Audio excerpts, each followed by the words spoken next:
Hello dear students, स्वागत है आपका मेरे YouTube channel math plus YT पर। और आज हम बात करेंगे, हमने पहले भी कहा था जब मॉडल पेपर जारी हुए थे तो हमने कहा था कि इंपॉर्टेंट क्वेश्चंस के लिए हम क्वेश्चन बैंक लेकर के आएंगे, उनके क्वेश्चंस को सोल्व कराएंगे। हर टाइप के क्वेश्चंस की हम बात करेंगे।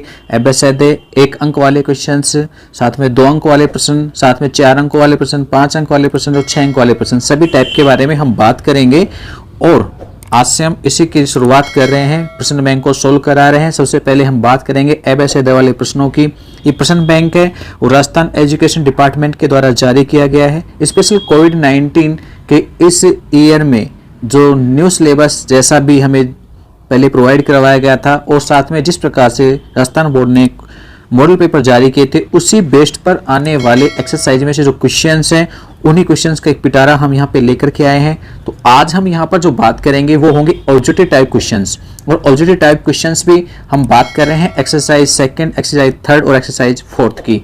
एक्सरसाइज सेकंड यानी इनवर्स सर्कुलर फंक्शन, प्रतिलोम वृत्तीय फलन, और एक्सरसाइज थर्ड है हमारे पास मैट्रिक्स यानी आव्यूह, और एक्सरसाइज फोर्थ है हमारे पास डिटरमिनेंट्स यानी सारणिक। तो सारणिक के कुछ क्वेश्चन हम शामिल कर पाएंगे। आज हम केवल 25% आपको सोल्व करा रहे हैं। नेक्स्ट वीडियो में आपको और भी मिलेंगे। ये वीडियोज आपको रेगुलरली मिलेंगे। हर 2 दिन में आपको एक वीडियो मिलेगा, एक दिन छोड़ के एक दिन। आप अच्छे से इनकी प्रिपरेशन करें। ज़्यादा बड़े वीडियो हम आपको प्रोवाइड नहीं कराएंगे, आपका समय हम भी वेस्ट नहीं करना चाहते। छोटे छोटे वीडियोज आपको मिलने वाले हैं।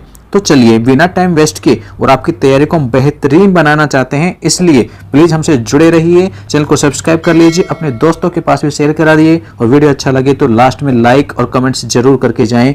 धन्यवाद। तो चलिए शुरू करते हैं हम आज का वीडियो।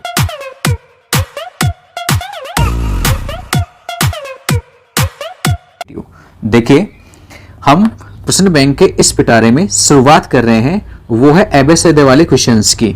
ठीक है, सबसे पहले हम सेकंड चैप्टर की बात करते हैं। सेकंड चैप्टर में से कौन कौन से क्वेश्चंस हमारे पास हो सकते हैं। हालांकि हम एक वीडियो पहले भी लेकर आ चुके हैं। सेकंड एक्सरसाइज से संबंधित जितने भी बन सकते हैं संभावित प्रश्न हमने बताया था, उसमें से 3 अब टाइप के क्वेश्चंस आपके पास आएंगे। 1 अंक का ऑब्जेक्टिव टाइप का क्वेश्चन होगा, एक आपके पास 2 अंक का क्वेश्चन होगा शॉर्ट आंसर टाइप का, और एक आपके पास ऐसे टाइप में 4 अंक का बड़ा क्वेश्चन होगा। लेकिन आज हम जब बात ही कर रहे हैं केवल एबेसेडे वाले प्रश्नों की, तो चलिए सबसे पहला क्वेश्चन आपके सामने है। इसमें कह रहा है कि साइन इनवर्स 1/√2 का मुख्य मान है। देखिए, हम आपको एक बार फिर से बता दें कि साइन इनवर्स के जो फंक्शंस हैं उन सभी के मुख्य मान हैं वो आपके पास -π/2 से लेकर के और +π/2 के मध्य में होते हैं। ये आपके पास मान होंगे, इनके मुख्य मान ध्यान रखना है। आप इसे चाहे तो इंटरवल में लिखना चाहो तो आप बड़े कोष्टक में लिखेंगे -π/2 से +π/2 को। अब देखिए 1/√2 साइन के टेबल में किसका मान होता है भाई? हम जानते हैं 1/√2 है वो साइन π/4 या कहें तो साइन 45 का होता है। और ये वैल्यू आपको कितनी मिल जाएगी? π/4। अब आप ध्यान से देखेंगे π/4 इस इंटरवल -π/2 से +π/2 के बीच में आता है। इट मीन्स ये इसका आंसर है। ठीक है, तो यानी π/4 आपके पास राइट आंसर होगा। ऑप्शन ए बिल्कुल सही है। चलिए नेक्स्ट देखते हैं हम प्रश्न नंबर 2 को। प्रश्न नंबर 2 हमें कह रहा है tan इनवर्स -√3 का मुख्य मान क्या है। अब बात कर ले हम tan इनवर्स -√3 के लिए, तो देखिए मुख्य मानों की जब हम बात कर रहे हैं और tan इनवर्स -x का हमने फॉर्मूला पढ़ा है, होता है माइनस में tan इनवर्स x, ये मुख्य मान के रूप में होता है। तो हम इसको सोल्व कर लेंगे।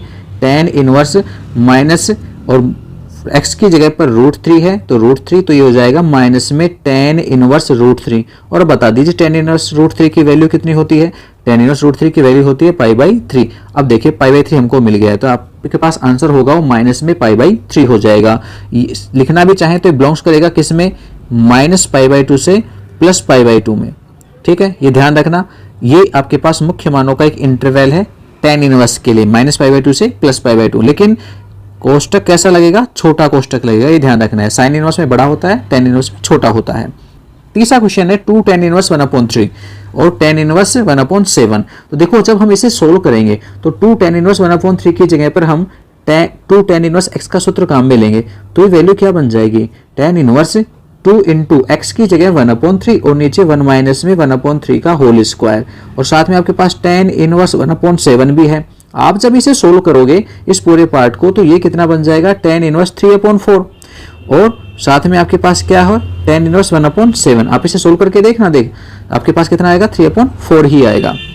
अब आप यहाँ पर tan inverse x plus tan inverse y का फॉर्मूला लगा देंगे और जब आप इसे सोल्व करेंगे tan inverse x plus tan inverse y के फॉर्मूले से तो 3/4 प्लस में 1/7 यानी x प्लस y अपॉन नीचे दोनों का गुणा 3/4 इंटू 1/7। जब आप इसे सोल्व करोगे तो ये आपके पास tan इनवर्स 25/25 आ जाएंगे और ये कट जाएंगे और tan इनवर्स 1 मिलेगा। tan इनवर्स 1 का मान कितना होता है π/4। तो आपके पास यहाँ ऑप्शन क्या आ जाएगा, बी आ जाएगा π/4। हम आपको फास्ट जरूर करा रहे हैं पर थोड़ा सा ध्यान रखना, इसी प्रकार से क्वेश्चन सोल्व होंगे तो आपको करना भी है थोड़ा स्पीडली। साइन इनवर्स x का प्रांत है, देखो साइन इनवर्स के लिए अभी ऊपर हम बता चुके हैं कि इसके लिए आपके पास बात करें हम तो प्रांत जो होता है वो प्रांत होता है -1 से +1 और थोड़ी देर पहले परिसर या इसका मुख्य मान हमने बताया था, परिसर या कहें तो मुख्य मान वो आपके पास होता है कितना -π/2 से +π/2। तो यहां पर प्रांत पूछा गया है तो प्रांत होगा -1 से +1। ठीक है, एक बड़े इंटर कोष्टक में, छोटे कोष्टक का नहीं लिखना है, कौन सा वाला, बड़े कोष्टक में। बड़े कोष्टक अर्थ है -1 और +1 भी इसी प्रांत में शामिल हैं। बात करते हैं हम पांचवें क्वेश्चन की। तो पांचवें क्वेश्चन के यदि हम गौर से देखें तो साइन इनवर्स और साइन 2/3 है। अब देखिए 2π/3 2π/3 है, वो वैल्यू है वो मुख्य मान में शामिल नहीं होती है, साइन इनवर्स के मुख्य मान में ये शामिल नहीं होती है। साइन इनवर्स का मुख्य मान किस में मिलता है आपको, -π/2 से +π/2 के बीच में, पर 2π/3 तो इसमें शामिल नहीं होता। 2π/3 सेकंड क्वाड्रेंट का मान है तो हम इसे फर्स्ट क्वाड्रेंट में कन्वर्ट करेंगे। कैसे करते हैं भाई, देखो साइन इनवर्स और साइन 2π/3 को हम लिख सकते हैं पाई माइनस में π/3। ये 2π/3 को हमने चेंज करके लिख दिया है। अब बताइए सेकंड क्वाड्रेंट में साइन कैसा होता है, पॉजिटिव ही होता है, तो ये जो कोष्टक में वैल्यू है वो मिल जाएगी sin π/3। और अब हम इसमें इन्वेरेंट प्रॉपर्टी लगा देंगे यानी संवृत नियम लगा देंगे और π/3 मिलेगा। π/3 बिल्कुल -π/2 से +π/2 के इस क्लोज इंटरवल के मध्य में ही मान है, इसलिए आपके पास मुख्य मान कितना होगा, π/3 होगा, न कि 2π/3। मोस्टली बच्चे हैं जो 2π/3 आंसर लिखते हैं जो कि गलत होगा, तो थोड़ा सा ध्यान रखें बच्चे इस चीज का कि आंसर क्या आएगा, π/3 आएगा, यहाँ पे 2π/3 नहीं होगा। नेक्स्ट चलिए छठे की बात करते हैं। 2 tan इनवर्स x, ये सीधा सा फॉर्मूला है हमारे पास। ठीक है, साइन इनवर्स के अंतर्गत हमारे पास फॉर्मूला आता है 2 tan inverse x equal to sine inverse, और एक क्वेश्चन भी है आपके पास 2x/1 प्लस में x²। ये आपके पास 2 tan इनवर्स x का सीधा सूत्र है। ये कोस इनवर्स x में भी होता है, cos inverse x equal to 1 minus का x²/1 प्लस का x², जबकि ये tan इनवर्स में भी होता है, ये होता है tan इनवर्स 2x/1 माइनस का x²। तो तीन फॉर्मूले हैं ये, जिनमें से साइन में पूछा गया था तो साइन में आपके पास ऑप्शन डी हो जाएगा। ठीक है, तो चलिए नेक्स्ट देखते हैं सेवंथ में कहता है कोस इनवर्स -x। अब कोस इनवर्स -x सीधा मुख्य मानों के रूप में बात करें तो सीधा सूत्र है पाई माइनस का कोस इनवर्स x होता है, इसमें कुछ समझाने का है नहीं। और 8 क्वेश्चन को देखें, यदि tan inverse x plus tan inverse y plus tan inverse z equal to π/2 है तब क्या होगा। तो इस वाली कंडीशन के लिए हमने पिछले वीडियो में भी समझाया था कि हम यहाँ से किसी एक को tan इनवर्स x को या फिर tan इनवर्स y को या फिर tan इनवर्स z को दूसरे पक्ष में ले आएंगे। तो मैं यहाँ पे tan इनवर्स z को दूसरे पक्ष में लेके आ रहा हूँ और ये वैल्यू कितनी हो जाती है, ये फॉर्मूला है और फॉर्मूले के अकॉर्डिंग ये वैल्यू आपके पास चेंज होकर के हो जाती है कोट इनवर्स z। ठीक है, कोट इनवर्स को हम किस में कन्वर्ट करके लिख सकते हैं, tan इनवर्स 1/z की फॉर्म में लिख सकते हैं। तो tan इनवर्स 1/z हो गया और इधर वाले में हम फॉर्मूला लगाएंगे tan inverse x plus tan inverse y का, तो हो जाएगा tan inverse x plus Y upon 1 minus का xy। अब जब आप इसे सोल्व करेंगे इनवेरेंट प्रॉपर्टी से आप tan इनवर्स को हटा दीजिए दोनों तरफ से, बाकी जो बचता है वो बचता है x प्लस में y अपॉन 1 माइनस का xy और इक्वल टू में 1/z। जब आप इन्हें मल्टीप्लाई कर देंगे तो मल्टीप्लाई करने पर आपके पास वैल्यू आएगी xz प्लस में yz माइनस इक्वल टू में 1 माइनस में xy, और xy का पक्षांतरण कर देंगे तो आपके पास मान आ जाएगा, देखो xy yz और zx, मैंने सही क्रम में लिख दिया है, 1 का भी हम ट्रांसफर कर देंगे यानी इस RHS वाले सभी पदों का हमने पक्षांतरण कर दिया है तो आपके पास ये मान आया और ये आपके पास कौन सा है, ऑप्शन डी है। तो यहाँ ऑप्शन डी आपके पास आंसर हो जाएगा। चलिए 9वें क्वेश्चन को हम देखते हैं। तो कोस tan inverse sine coat inverse x है। सबसे पहले हम कोट इनवर्स x को यहाँ से चेंज करेंगे। ठीक है, क्या करना है, कोट इनवर्स x को चेंज करने के लिए आप ट्राइंगल को काम में लेंगे। ये हमने ट्राइंगल बनाया, कोट का अर्थ होता है आधार बटे लंब, तो x तो हो गया आधार और x के बटे में आप 1 लेंगे तो 1 हो जाएगा इसके लिए लंब। तो हम जानते हैं इस कंडीशन में कर्ण कितना हो जाएगा, √1 प्लस x² हो जाएगा। अब यहां से हम साइन इनवर्स की वैल्यूज निकालना चाहें तो कोट इनवर्स को साइन इनवर्स में कन्वर्ट कर देंगे तो साइन इनवर्स लंब बटे कर्ण यानी 1 प्लस में एक्स स्क्वायर ये कंडीशन बन जाएगी। और देखिए कोट इनवर्स की जगह हमने साइन इनवर्स लिख लिया है और बाहर साइन है तो ये हट जाएगा, 1/√1 प्लस एक्स स्क्वायर रह जाएगा। तो कोस और टेन इनवर्स और ये वैल्यू आ जाएगी 1/√1 प्लस एक्स स्क्वायर। ठीक है, साइन इनवर्स हट जाएंगे। तो मैंने कोट इनवर्स को चेंज कर दिया था साइन इनवर्स में। अब हम टेन इनवर्स को चेंज करेंगे किस में, बाहर क्या है कोस, तो हम टेन इनवर्स की जगह पर लिखना चाहेंगे कोस इनवर्स। तो कोस इनवर्स निकालने के लिए हम क्या करते हैं, सेम ऊपर की तरह फिर से एक ट्रायंगल बना लेते हैं। टेन में यहाँ पर लंब की बात करें तो लंब 1 हो गया और आधार है वो है √1 प्लस में एक्स स्क्वायर। तो हम यहाँ से कर्ण निकालेंगे तो 1 और 1 प्लस एक्स स्क्वायर को जोड़ेंगे तो 2 प्लस में एक्स स्क्वायर, इसका रूट आपके पास कर्ण आ जाएगा। तो यहाँ से कोस इनवर्स आप निकाल सकते हो, बाहर तो कोस है, टेन इनवर्स को रिप्लेस कर दूंगा कोस इनवर्स से। तो आधार कितना है एक्स स्क्वायर प्लस 1 का रूट और कर्ण कितना है एक्स स्क्वायर प्लस में 2। तो यहाँ से कोस इनवर्स कोस तो हट जाएगा और आपके पास मान बच जाएगा वो होगा √x square plus 1/x square plus 2 यानी ऑप्शन सी आपके पास यहाँ पर आंसर होगा। ठीक है, चलिए 10वें को देखते हैं हम। 3 tan इनवर्स x प्लस में कोट इनवर्स, ध्यान देंगे आप यहाँ पर, तो ये है 3 tan inverse x plus cot inverse x equal to pi. तो x की वैल्यूज पूछी गई है। देखो 3 tan इनवर्स x है, इनमें से 3 में से 2 को तो मैंने अलग कर दिया है, 2 tan इनवर्स x मैंने अलग किया और 1 लिख दिया है अलग ये tan इनवर्स x, और प्लस में क्या हो रहा है कोट इनवर्स x भी है और टोटल किसके बराबर है पाई के। पिछले वीडियो में हमने समझाया था वैल्यू π/2 होती है, तो π/2 का हम ट्रांसफर कर देंगे सेकंड साइड, तो पाई में से घट जाएगा और घट जाएगा तो कितना बच जाएगा π/2। अब ये जो 2 है इस 2 का हम यहाँ पे भाग दे देंगे तो tan इनवर्स x की वैल्यूज आ जाएगी π/4। तो x कितना होगा tan π/4 और tan π/4 की वैल्यू कितनी होती है 1 होती है। तो ये हमारे पास x का मान आ गया, कितना आया 1 आ गया। ऑप्शन है आपके पास 1, बिल्कुल है, तो ऑप्शन बी आपके पास बिल्कुल राइट आंसर है। ठीक है, चलिए 11वें क्वेश्चन की हम बात करें तो 11वां है, यदि आव्यूह aij m/n एक वर्ग आव्यूह है तब। वर्ग आव्यूह कब होता है, जब आपके पास पंक्ति और स्तंभों की संख्या समान हो, यानी m/n जो आपके पास पंक्ति स्तंभों का क्रम लिखा हुआ है वो इक्वल होना चाहिए, m बराबर n होना चाहिए। 12वें क्वेश्चन की हम बात करें तो a इक्वल टू I0, आई नहीं है आयोटा है और 0 आयोटा, तो a स्क्वायर का मान होगा। देखो इस कंडीशन में आप a को a से मल्टीप्लाई करेंगे तो आपके पास आंसर आ जाएगा क्या b, iota square 0 0 iota square का मान -1 होता है। आप गुणा कर सकते हो a को a के साथ में, ये कॉमन सेंस की बात है, बिल्कुल आसानी से निकाला जा सकता है। 13वां क्वेश्चन देखिए, आव्यूह a का क्रम 3/5 है तथा r क्या है a की पंक्ति आव्यूह है, आणियु लिखा हुआ है, न की बजाय क्या है ये वह है, ध्यान दे लेना ये क्या है वह। आव्यूह a का क्रम 3/5 है, इसका मतलब है पंक्तियां 3 है स्तंभ 5 है। यहां से एक पंक्ति को जब हम निकाल लेंगे तो ध्यान देना, एक पंक्ति को निकालेंगे तो आपके पास स्तंभ 5 बचेंगे, पंक्ति 1, तो 1/5 इसका क्रम हो जाएगा। तो ऑप्शन ए आपके पास आंसर हो जाएगा 13वें क्वेश्चन का। चलिए बात करते हैं हम 14वें प्रश्न की। तो 6 अवयवों वाले आव्यूह, फिर से आणविक लिखा हुआ है, आव्यूह के संभावित क्रम कितने होंगे, तो 6 आव्यूह वाले के संभावित क्रम 1/6 हो सकता है या 6/1 हो सकता है, इसके अलावा 2/3 हो सकता है और 3/2, और तो कोई होंगे नहीं। तो टोटल कितने हो गए 4, तो आपके पास आंसर हो गया कितना 4। नेक्स्ट देखिए 15वां क्वेश्चन, यदि a इक्वल टू aij 2/3 क्रम का आव्यूह है जहां aij 2i minus j upon 3i plus j है, ये आपके पास aij मिला है। इसको सही ढंग से लिखा जाए तो a और ij नीचे लिखे जाते हैं, थोड़ा सी मिस्टेक लिखी हुई है यहाँ पे तो मैंने ठीक कर दी है। तब 8 2 3 का मान, 2 किसका मान है i का और 3 किसका मान है j का, तो हम i की जगह पे तो रख देंगे 2 और j की जगह पर रख देंगे कितना 3, तो कितना हो जाएगा ऐसे ही नीचे 3 गुणा 2 और प्लस में 3, ये किसका मान है 8 2 3 का मान है। तो 4 में से 3 घटाएंगे 1 आएगा और नीचे 6 + 3 9 हो जाएंगे, 1/9 आपके पास आंसर हो जाएगा 15वें क्वेश्चन का। चलिए 16वां देखते हैं, आणविक।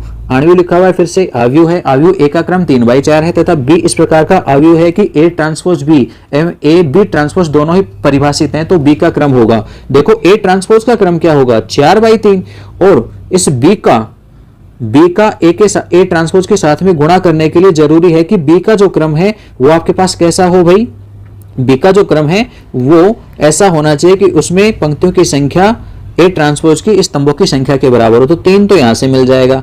अब स्तंभ कितने होंगे वो यहां से पता लग जाएंगे, a का क्रम है 3/4 और b ट्रांसपोज में आपको ये पता है यहां पर कितना आना चाहिए 4, और देखो पहले से पता है यहाँ पर बी ट्रांसपोज में आपके पास स्तंभों की संख्या बी में पंक्तियों की संख्या के बराबर होगी, तो ये 3। तो यहाँ पर देखिए हो गया क्रम पूरा, तो ये गुणन भी संभव हो जाएगा, और यदि यहाँ 4 है तो ये गुणन भी संभव हो जाएगा। तो बी का जो क्रम है वो कितना हो जाएगा, 3/4। तो ये आपके पास बी के लिए आंसर आ गया है, बी ही ऑप्शन होगा, बी का क्रम 3/4 होगा। यदि ए एक वर्ग आव्यूह हो तब a प्लस ए ट्रांसपोज को हम एक सममित आव्यूह कहते हैं, और a माइनस ए ट्रांसपोज को हम विषम सममित आव्यूह कहते हैं। तो 17 में आपके पास आंसर आएगा विषम सममित आव्यूह, यानी ऑप्शन सी। अब एक चीज की और बात करें, देखो हमने पहले ये चीज पढ़ी है, ये इंपॉर्टेंट है इसलिए बता देता हूं, वरना बताने की आवश्यकता नहीं थी, कि एक मैट्रिक्स, एक वर्ग मैट्रिक्स या वर्ग आव्यूह को सममित और विषम सममित आव्यूह के योग के रूप में लिखा जाता है, और योग इस प्रकार से लिखा जाता है 1/2 a प्लस ए ट्रांसपोज और प्लस में 1/2 a माइनस में ए ट्रांसपोज। ये आपके पास एक वर्ग आव्यूह को सममित और विषम सममित के योग के रूप में लिखा जा सकता है। इस पे संबंधित आपके पास 2 अंक का प्रश्न भी हो सकता है। चलिए 18वें क्वेश्चन की हम बात करते हैं। तो ये कहता है यदि a एक डायगोनल 3-1, तो आव्यूह a है, a के लिए डायगोनल लिखा हुआ है 3-1, इट मींस a एक डायगोनल मैट्रिक्स है और उसके एलिमेंट्स 3 और -1 है। तो कॉमन सी बात है, ऑप्शन डी में आपके पास ऐसा हो रहा है कि डायगोनल है वो 3 और -1, डायगोनल यानी विकर्ण। तो आपके पास ऑप्शन डी आंसर आ जाएगा। 19 की हम बात करते हैं, तो यदि a इक्वल टू 0, 3 और 3, 0 एक मैट्रिक्स है, तो a स्क्वायर क्या होगा, आप a स्क्वायर निकालेंगे तो मैट्रिक्स a को गुणा करेंगे खुद मैट्रिक्स a के साथ में ही। तो आप देखिए मैट्रिक्स a को 1 के साथ में गुणा करेंगे, हालांकि मैं आंसर तो सीधे बता देता, लेकिन फिर भी आप देख लीजिए गुणा करेंगे तो क्या मिलेगा, यहां से आपके पास 9 इंटू इकाई मैट्रिक्स होगा मान 9i। तो चेक कर लीजिए होगा कि नहीं होगा, या ऑप्शन डी के रूप में देखिए मान 0 को 0 से करेंगे, 3 को 3 से करेंगे तो 0 + 9 हो जाएगा, फिर 0 को करेंगे 3 से तो 0, 3 को 0 से करेंगे तो सेकंड 0 हो जाएगा, फिर दूसरी पंक्ति को पहले स्तंभ से करेंगे तो ये भी 0 हो जाएगा, और दूसरी पंक्ति को दूसरे स्तंभ से करेंगे तो 9 + 0, तो क्या मिला आपको 9009। ठीक है, ये मान आपके पास है, आप चाहें तो 9 कॉमन ले लेंगे तो आपके पास 1001, जिसको कि इकाई मैट्रिक्स 9i भी कहा जा सकता है, लेकिन ऐसा नहीं है ऑप्शन में आप देखेंगे तो आपको डी ऑप्शन यहाँ पर मिल रहा है आंसर के रूप में। ठीक है, चलिए क्वेश्चन नंबर 20 की बात करें, तो यदि एक मैट्रिक्स A मिली है 2/2 क्रम की है, cos x minus sin x और cos x, यहाँ A ट्रांसपोज की वैल्यू पूछी गई है, बहुत ही सिंपल सा मान है, बहुत इंपॉर्टेंट है, क्वेश्चंस भी है, हम सोल्व करके भी आए हैं। मान किसके बराबर होता है, इकाई मैट्रिक्स I के इक्वल होता है, तो I2 आपके पास मान होगा 2, इसका क्रम बता रहा है, आप गुणा करके देखेंगे जैसे हमने यहाँ पे कर रखा है। आप पहले A ट्रांसपोज लिखेंगे, उसका A के साथ मल्टीप्लाई कर लेंगे तो आपको इकाई मैट्रिक्स मिल जाएगी। ठीक है, 21 की बात करते हैं सारणिक। इस सारणिक का मान पूछा गया कितना होगा, तो हम गुणा कर देंगे, व्रजगुणन होता है तो व्रजगुणन करेंगे तो हो जाएगा cos 80 cos 10 माइनस में sin 80 और sin 10। तो यहाँ ये क्या हो गया, फॉर्मूला है सीधा किसका, cos a प्लस b का, a की जगह 80 और b की जगह पर 10, तो टोटल कितना हो गया है cos 90, और cos 90 की वैल्यू कितनी होती है 0, तो आपके पास आंसर आ जाएगा a। ठीक है, चलिए 22वें क्वेश्चन की हम बात करते हैं, k के किस मान के लिए सारणी कितने का मान 0 होगा। जब आप इसे सोल्व करेंगे तो इसका मान उसने 0 दे रहा है, -3 के और -6 = 0, तो आप यहाँ से वैल्यू निकालेंगे तो k + 2 = 0, या कहें तो k का मान है वो -2 हो जाएगा, तो ऑप्शन बी आपके पास आंसर होगा। ठीक है, चलिए नेक्स्ट देखते हैं 23वां प्रश्न। यदि एक सारणिक मिली है ω² 1 और 1 ω = k है, तो k का मान, हम इस सारणिक को सोल्व करेंगे तो ω³ -1 = k, ω³ का मान 1 होता है, तो ये 1 - 1 0 हो जाएगा, तो k की वैल्यूज हमें कितनी मिल गई है 0, तो ऑप्शन होगा बी सही आंसर। चलिए 24वें क्वेश्चन को देखते हैं। यदि एक आपके पास यहाँ पे सारणिक है, सारणिक के क्वेश्चन से हम सोल्व कर रहे हैं यहाँ पर, तो इस सारणी की आपके पास आप इसे सोल्व करेंगे और वैल्यू कह रहा है 0 है, तो 1:m का मान बता दीजिए क्या होगा। जब हम इसे सोल्व करेंगे तो मिलेगा 3 - 2m, तो 0 के बराबर दे रखा है मान, तो यहाँ से आप m का मान निकालोगे तो कितना मिलेगा 3/2, पर उसने m का नहीं पूछा है, हम m को उल्टा कर दें तो इसके बटे में लिख सकते हैं, तो 1/m, तो हमने उल्टा कर दिया, व्युत्क्रम लिख दिया, तो ये 2/3, या कहें तो 1:m किसके बराबर आ जाएगा 2:3 के, तो आपके पास आंसर 2:3 होगा, है ऑप्शन यहाँ पर ये रहा, तो आपके पास आंसर आ जाएगा 2:3। ठीक है, चलिए नेक्स्ट देखें हम यहाँ पर 25वें में कहता है कि यदि एक सारणिक आपको दी गई है, इस सारणिक में A23 के उप सारणिक बता दीजिए, अवयव A23, दूसरी पंक्ति तीसरा स्तंभ, ये दूसरी पंक्ति है और ये तीसरा स्तंभ है, तो यानी 1 के लिए उप सारणिक चाहिए, तो 1 की उप सारणिक हम बात करें A23, या कहें तो 1 की उप सारणिक, क्या बनेगी, हम इसे f के द्वारा भी लिखते हैं, f 2 3 के द्वारा। देखो 2 और 3 योग करते हैं तो 5 होता है, तो -1 की घात तो हो जाएगी 5।